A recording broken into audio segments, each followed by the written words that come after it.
wang. Contoh soalan, tambah wang, duit.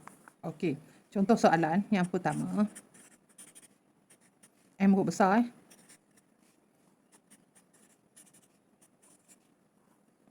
Yang ni kita hanya tambah macam biasa. Letakkan unit RM. Tambah 13 kan. Kita susun betul-betul. Dekat SAR letak dekat SAR, dekat puluh letak puluh. Lepas tu RM kena tulis. Kena buat sama dengan. Okey, jadi 8, 5.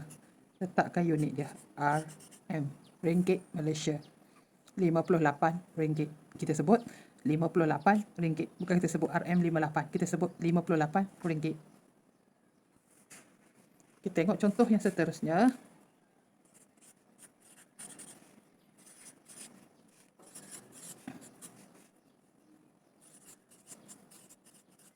Satu dalam RM, satu dalam RM, satu dalam sen.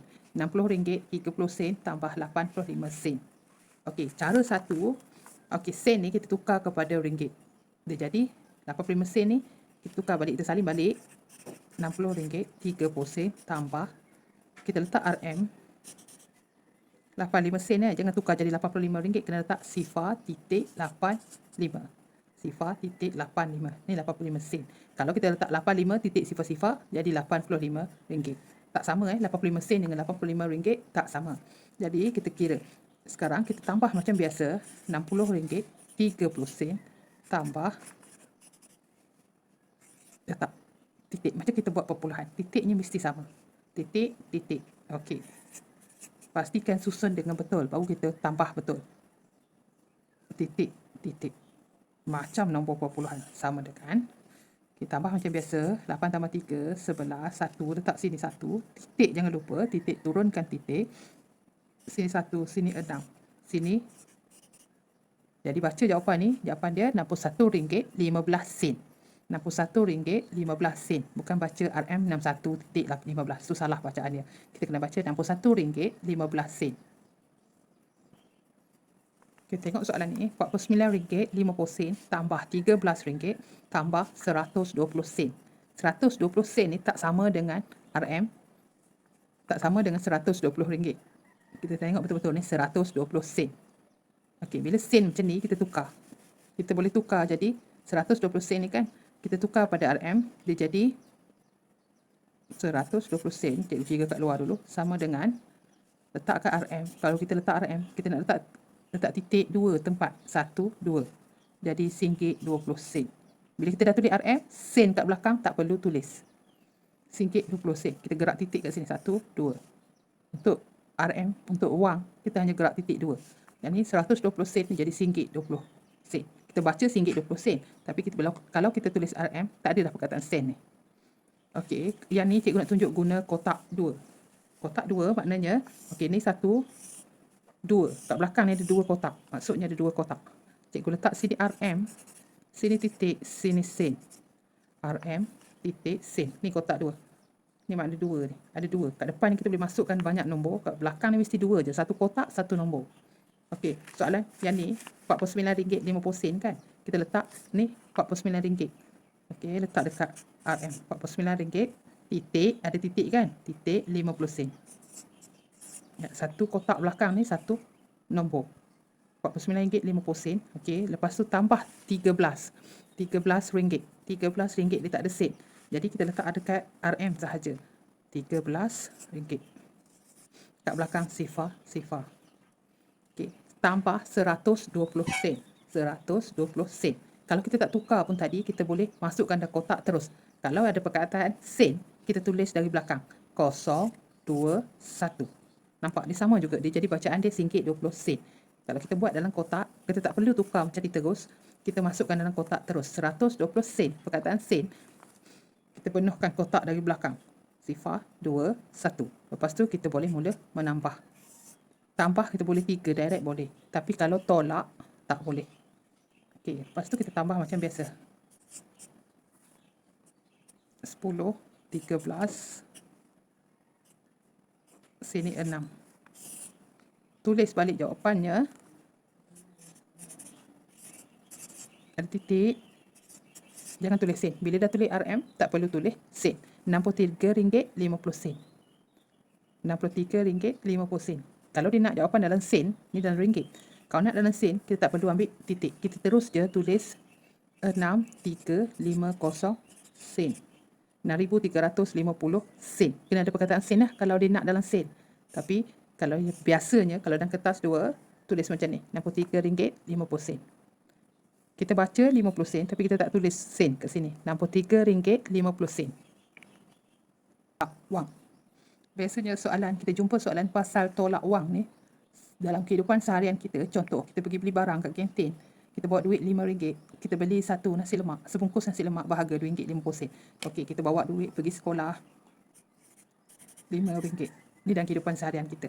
Okey, kita beli nasi lemak berharga RM2.50. Kita bawa duit RM5, kita beli nasi lemak RM2.50.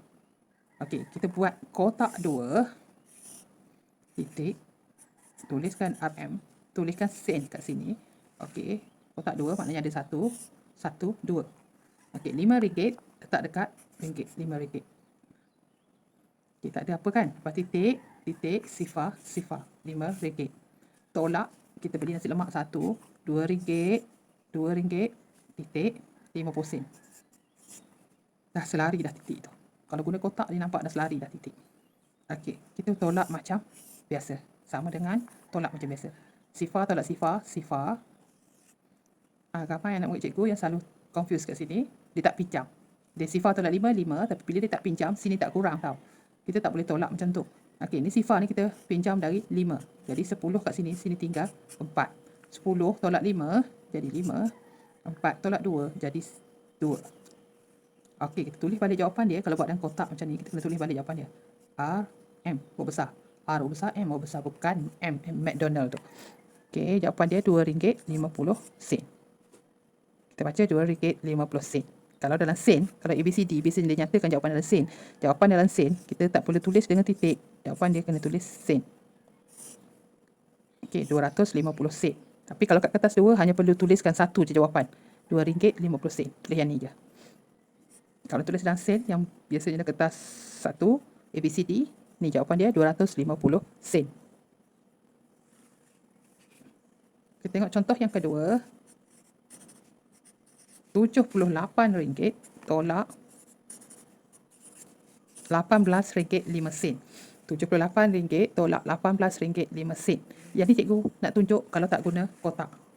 Okey, kita tulis RM78. Okey, dia tak ada titik kan? Dia tak ada titik. Jadi letak titik belakang sekali, masukkan 2 sifar. Berbeza sikit dengan perpuluhan. Kalau perpuluhan dia letak titik, kita letak 1 je sifar. Tapi kalau wang, duit, kita letak titik, kita letakkan 2 sifar. Sebab ni nilai sen. Nilai sen ada 2 tempat perpuluhan. Okey, tolak macam biasa. Tuliskan RM. Okey, nak tulis RM18.05, kita letak titik dulu. Tak nak keliru. Bagi titiknya selari. Okey, selepas titik 5 sen, sebelum titik RM18. Jadi, kita susun kedudukan nombor ni pada nilai tempat yang betul dah. Ni sen, ni sar, ni puluh. Okey, sama dengan, tuliskan RM balik.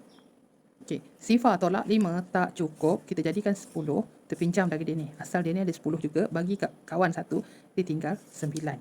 Tapi dia dapat 10 ni, dia dapat dari 8. So, 8 ni tinggal 7. Okey, 10 tolak 5, 5. 9 tolak sifar, 9. Titik, nampak titik. Kena titik ke sini.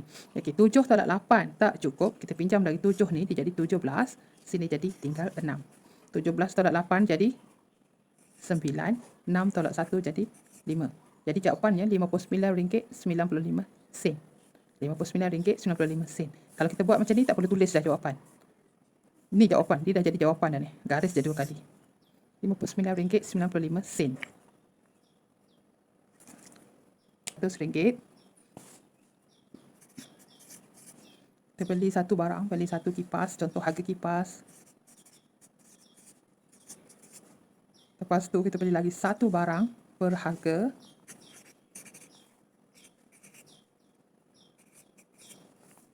okey, yang ni cikgu kata tadi, kalau tolak, tak boleh tolak 3 direct. Okey, RM500. Kita tulis balik RM500. Tuliskan RM, RM500 tak ada titik sifar-sifar kan. Kita titik sifar-sifar. Sebab nombor ni ada titik, ada nilai sen. Jadi kita kena tulis kat sini. Kita tolak RM120.50. Kita titik dahulu, titik. Lepas titik nombor 50 sen. Sini 120. Jadi nilai pun dah betul. Susun kedudukan pun dah betul. Kita boleh tolak. Okey, sifar tolak sifar, sifar. Sifar tolak 5 tak cukup. Pinjam jadi 10. Sini jadi 9. Jangan confuse. Jangan confuse dekat sini. Kita bagi kat orang 1 dari 500. So tinggal 499. Dari 500 ni bagi 1. Jadi tinggal 499. Okey, 10 tolak 5 dapat 5. Titik, titik. Lepas tu 9 tolak sifar 9. 9 tolak 2, 7. 4 tolak 1, 3. Tuliskan RM. RM379.50. Tapi ni belum habis sebab soalannya tolak lagi. RM78.50. Jadi kita tolak lagi RM78.50. Cikgu kata letak titik dahulu sebab kita tak nak salah. Okey, 50 sen. Sini 8, 7. Kita tolak dan kita tuliskan sama dengan. Kita nak tolak. Okey, sifar tolak sifar, sifar. 5 tolak 5, sifar. Titik. 9 tolak 8, 1. 7 tolak 7, sifar. 3 tolak sifar, 3. Kita tuliskan. Jawapan akhir mesti tulis RM. Jadi RM301. RM301. Kat sini tak tulis RM pun tak apa. Tapi jawapan akhir mesti tulis RM301. RM900 tolak 158. Nampak dia tak ada nilai sen. Jadi yang ni RM900 tolak RM158. Yang ni senang saja, tak perlu letak titik sebabnya dekat soalan ni tak ada titik. Jadi terus tolak macam biasa, macam nombor bulat biasa. RM900 tolak RM158. Okay, cikgu nak tunjuk, kita tak apa cikgu tak tulis RM kat atas ni, tapi jawapan akhir kena tulis RM. Okay, kita boleh tolak. Sifar tolak 8 tak cukup, jadi 10. 600 bagi ke orang 1, dia jadi 60 bagi 1 kat sini kan, dia jadi 59. Okay, 10 tolak 8 2, 9 tolak 5 4, 5 tolak 1 4. Jadi jawapannya RM442. Nampak cikgu saja tunjuk dekat soalan kita tak perlu tulis RM. Kat sini pun tak apa tak tulis, tapi dekat sini tulis RM. Wajib tulis RM. Jawapan akhir kena tulis RM442.